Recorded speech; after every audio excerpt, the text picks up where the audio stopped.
ابھی ہمیں انشاءاللہ مکہ مکرمہ لے کے جائے گی، مدینہ منورہ لے کے جائے گی انشاءاللہ، تو بڑے غور سے سنیں گے انشاءاللہ۔ خوشخبری یہ ہے کہ عمرہ بھی انشاءاللہ، عمرہ کے زائرین بھی ماشاءاللہ یہاں پہ موجود ہیں۔ خوبصورت وعدہ کہ ایک عمرہ اگلے عمرے تک سارے گناہوں کا انشاءاللہ کفارہ ثابت ہوگا، اور آپ کو اللہ تعالیٰ نے بلایا ہے قرآن مجید میں سے کہ اللہ تعالیٰ بلاتا ہے سلامتی کے گھر کی طرف، اور سلامتی کا گھر مفسرین جنت کو کہا ہے، لیکن بعض نے سلامتی کا گھر اس گھر کو بھی کہا ہے۔ تو یقیناً ہمیں اپنے رب نے بلایا ہے دار السلام کی طرف، جو کہ جنت کا راستہ ہے اور مکہ مکرمہ سے انشاءاللہ ہو کے جاتا ہے۔ ان ساری باتوں پر دل سے آپ کو مبارکباد، بہت مبارک آپ کو کہ اللہ کریم نے آپ کو چن لیا اور اپنا مہمان بنایا۔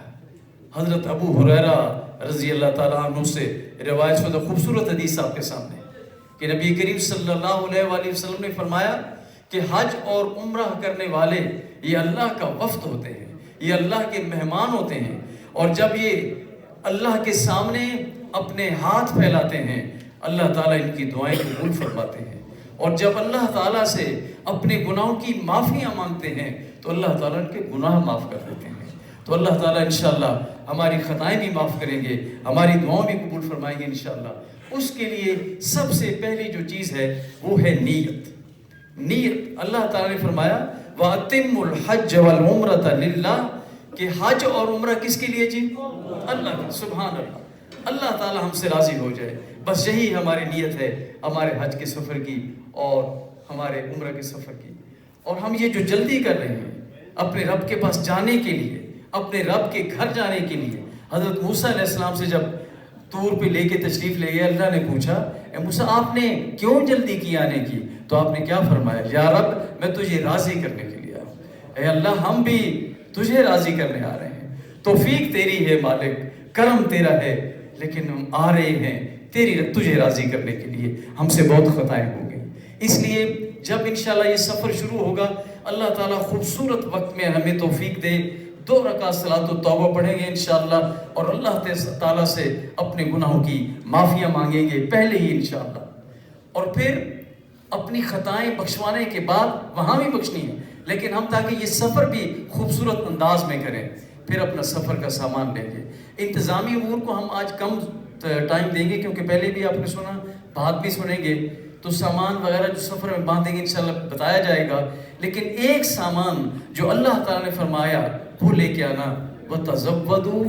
فَإِنَّ خَيْرَ الزَّادِ التَّقْوَىٰ۔ اللہ تعالیٰ فرما رہے ہیں میرے مہمانوں تقویٰ ساتھ لے کے آنا، اس سفر کو ساتھ لے کے آنا، اور تقویٰ کے لیے ہم کتنے خوش قسمت ہیں۔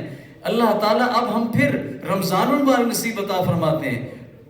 لعلکم تتقون، روزے اس لیے آ رہے تاکہ ہمیں تقویٰ کی دولت میں، تو خوب تقویٰ سمیٹیں گے انشاءاللہ رمضان المبارک میں، اور اللہ کے حضور پیش ہو جائیں گے۔ مختصراً اگر عرض کروں، ہمارے دلوں میں اگر یہ بات بیٹھ جائے کہ خدا نہ خواستہ مجھ سے کوئی کام ایسا نہ ہو جائے جس سے میرا رب ناراض ہو جائے،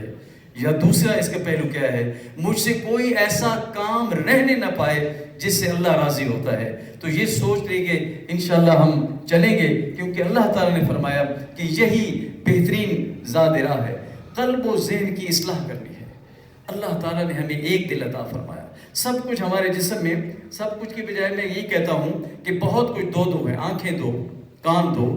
دل ایک دیا ہے، دل ایک دیا ہے کہ وہ خود بھی ایک ہے، وہ خود بھی ایک ہے، اس دل میں اسی کو بسانا ہے، اس دل کو صاف کرنا ہے غیبت سے، جھوٹ سے، کینہ سے، نفرتوں سے، کیونکہ پاک ہستیاں دل میں پاک جگہوں پر بستی ہیں، تاکہ ہمارا دل قلب سلیم ہو، ہم اپنے رب کے پاس قلب سلیم لے کے حاضر ہوں۔ یہ تھوڑی سی ابتدائی گفتگو کے بعد اب ہم چلتے ہیں کہ ہم عمرہ کی ادائیگی کیسے کریں گے۔ جو حج کے انشاءاللہ مسافر ہیں وہ بھی پہلے جا کے عمرہ ادا کریں گے، اور جو عمرہ کے انشاءاللہ اللہ تعالیٰ نے بھی حج نصیب عطا فرمائے، تو دیکھتے ہیں کہ عمرہ ہم نے کیسے کرنا ہے۔ خلاصہ آپ کے سامنے ہے، عمرہ میں